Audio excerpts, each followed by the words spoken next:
Sejam todos muito bem-vindos aqui do canal Criador Pro.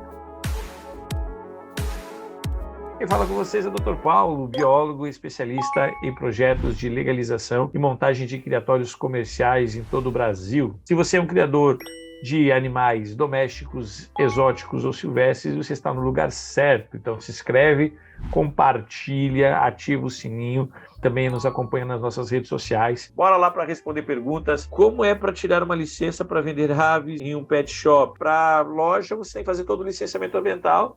É um processo de licenciamento da loja. É um processo mais simples, mas é um processo de licenciamento ambiental. E aí você tem que adquirir animais de criatórios comerciais legalizados, dar entrada e vender o seu animal com a nota fiscal da sua loja autorizada à comercialização. É um processo burocrático, tem todas as taxas. No Brasil, 3 tipos de licenciamento, que é o licenciamento trifásico, que a gente chama, que é licença prévia, licença de instalação e licença de manejo. Nós temos a licença única, que é a licença de ambiental, licença única, que é LU, que você pode fazer todo o processo. Alguns estados é uma única licença. E nós temos a mudança de categoria, no caso de amador, CISPAS, para a criação comercial. Então, nós temos essa parte de 3 tipos de licenciamento. Nós temos 3 categorias de domésticos, que é um tipo de licenciamento, de exóticos, que é outro tipo de licenciamento, e de silvestres, que é outro tipo de licenciamento, mas ambos são processos de licenciamento ambiental. A gente faz o processo para lojas, sim, a gente faz também a legalização para lojas também. Claro que loja é muito mais rápido, né, o processo de liberação, do que o criatório comercial. O criatório comercial tem toda a parte de vistoria,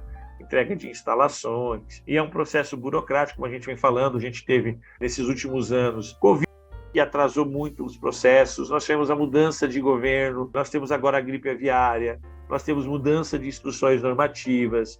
Então, nós temos uma série de coisas que acabam fazendo com que o processo fique um pouco mais demorado, né? Então, quando você tem um processo, por exemplo, São Paulo, que mudou em outubro do ano passado, publicou as suas próprias instruções normativas, mudando todo o processo. Então é um processo que demora um pouco mais para sair. Estados que é uma licença única, que estão facilitando, está saindo mais rápido. Então depende muito do estado, da mão de obra, do pessoal que tem, e também se você está encaminhando tudo certinho. A média, a gente fala assim, a média nos estados que são rápidos é 9 meses. Essa é a média dos estados que são rápidos. Pode ser um pouco antes, pode ser um pouco mais depois, mas estamos falando dos estados que são rápidos. Estados um pouco mais demorado é de 12 a 24 meses, às vezes até um pouco mais. Alguns estados está chegando a beirar aí 3 anos do processo de licenciamento ambiental. Então isso depende muito de cada estado, depende de todos os trâmites. E assim, deixa eu fazer uma colocação, até respondendo uma pergunta aí das pessoas falando assim, se pode vender ou não. Primeiro,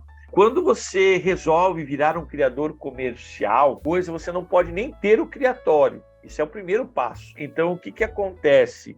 A gente não tem que ter o criatório. Você tem que pedir a solicitação para montar um criatório. Então, você não pode ter os animais e depois fazer a legalização. Essa é a ideia. Se você já tem um criatório, você tem que fazer um processo de regularização. Só que a regularização sempre 180 dias depois que foi publicada qualquer instrução normativa. E a última instrução normativa foi em 2018, na grande maioria, que é a federal.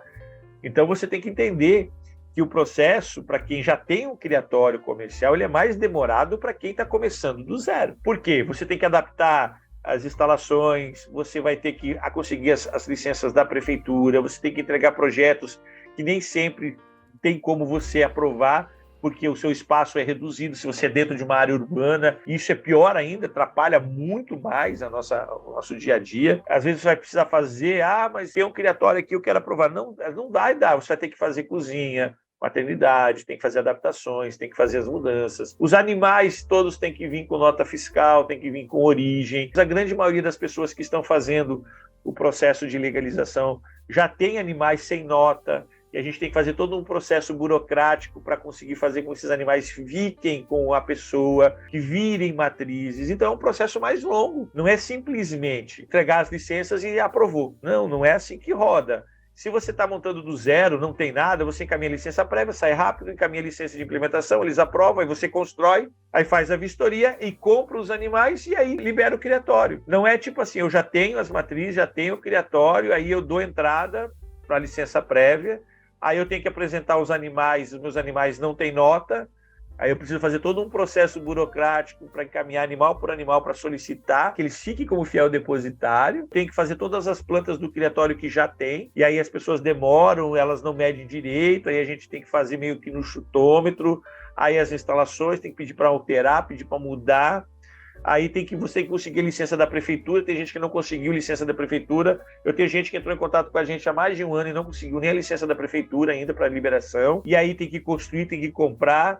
Aí tem que pagar as taxas, aí quando a taxa sai cara, não dá conta de pagar, fica todo o processo emperrado. Primeiro, se você tem animais ilegais, que não tem nota fiscal, que não tem origem, já está errado. Se você já tem o criatório e está reproduzindo e vendendo, já está errado. Então, o correto criador que já tem um criatório é ele parar tudo, não reproduzir mais, não comercializar mais, não fazer mais nada, para não cair no erro. Parar tudo, dar entrada, regularizar os animais que ele tem, tentar fazer com que eles fiquem como matrizes, aqueles que não tem, que a gente tem que dar um jeito de entregar de boa vontade para o órgão governamental.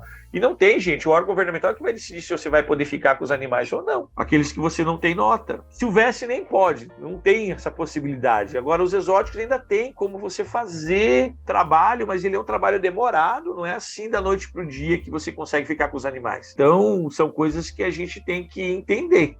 Então, não é um processo tão simples. O senhor informa que a gripe aviária pode atingir seres humanos e outros animais. Caso uma ave esteja contaminada, todas as demais serão sacrificadas. Como ficam os demais animais domésticos? Se for confirmado que tem, vai também ser sacrificado. Vai fazer teste nos outros animais, mas tudo que for ave vai ser eliminada, tá? Então, se você tem lá frango, por exemplo, você tem o frango lá, o galinheiro, deu lá e você tem um criatório do lado, o seu criatório vai ser eliminado.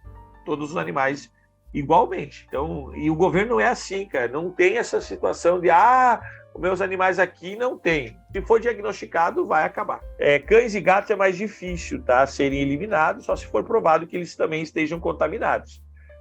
Senão, não, tá? Só seriam somente as aves nesse caso aí. A chance de transmissão da gripe aviária para as aves domésticas e do criatório é muito rara ou é bem comum? Olha, em termos assim, é o primeiro grande surto mundial, né? Porque o que a gente está sabendo é que são as aves migratórias, né? Então, as aves que viajam de um continente para o outro para se reproduzir é que acabam levando isso. Às vezes a contaminação ela é rara, mas ela acontece por descuido. Uma pessoa que pega um animal para levar para casa e aí acaba passando para outras pessoas, e aí as pessoas acabam contaminando os animais que vai tratar, que vai dar água, vai banhar, e aí é meio que raro, mas quando você tem um alerta, porque agora foi o Ministério da Agricultura, o Ministério do Ambiente buscou um alerta máximo de emergência para a gripe aviária, então isso vai afetar toda a classe, todo mundo que cria animais vai ser afetado, todo mundo vai acabar recebendo vistoria. Isso é uma outra coisa importante. Com a gripe aviária, você pode ter certeza, vai aumentar gigantescamente a fiscalização. Todo mundo vai acabar recebendo visita de órgãos agropecuários, de órgãos estaduais. Então, se preparem que muita gente nessas fiscalizações vai acabar sendo orientado sobre a gripe aviária. Se você está fazendo o processo de legalização, ok, senão você vai perder seus animais. Acabei recebendo essa semana o órgão estadual agropecuário, o Ministério da Agricultura e o Ministério do Meio Ambiente, tudo na mesma semana, fazendo vistoria nas lojas, fazendo vistoria no criatório e solicitando uma série de documentações e restrições, nota fiscal de venda, de entrada e de saída. Então, eles estão bem preocupados, tem que fazer um termo, assinar, tem um manual de biossegurança, o que acontece, e aí eles fazem um monte de perguntas, você tem que estar bem adaptado a tudo que está acontecendo. Eu vou estar participando aqui na capital do estado, lá na Secretaria do Meio Ambiente, em que fui convidado pela secretária do Meio Ambiente do estado e por alguns deputados para ir lá e falar sobre a criação comercial, que o nosso estado aqui do Mato Grosso quer seguir o mesmo padrão de Goiás, facilitando a transformação dos criatórios em comerciais, tanto de exóticos quanto os passarinheiros também virarem criadores comerciais de pequeno porte. E isso já foi avisado para a gente que vai intensificar. Vão visitar criatórios, vão visitar granjas, vão visitar feiras, vão visitar lojas. E se você tem um criatório comercial e as pessoas vão acabar falando, o fulano também tem, o Beltrano também tem, porque eles vão na casa de um e vão perguntar, você sabe de mais alguém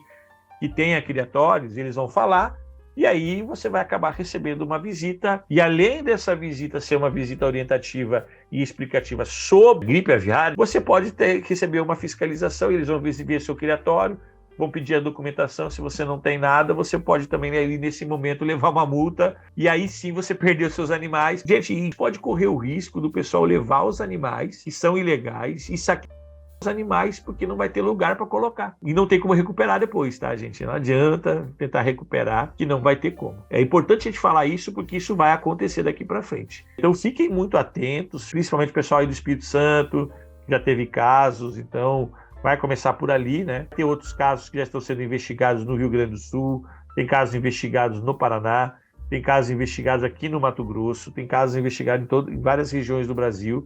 E se for começar a confirmar vários casos em alguns lugares, a gente vai ter uma fiscalização redobrada em todos os estados também. Beleza, gente? É isso aí. Uma boa semana a todos. Faça suas perguntas, que a gente sempre tenta respondê-las. Deixa o like, se ativa, divulga para todo mundo. Fiquem atentos com isso.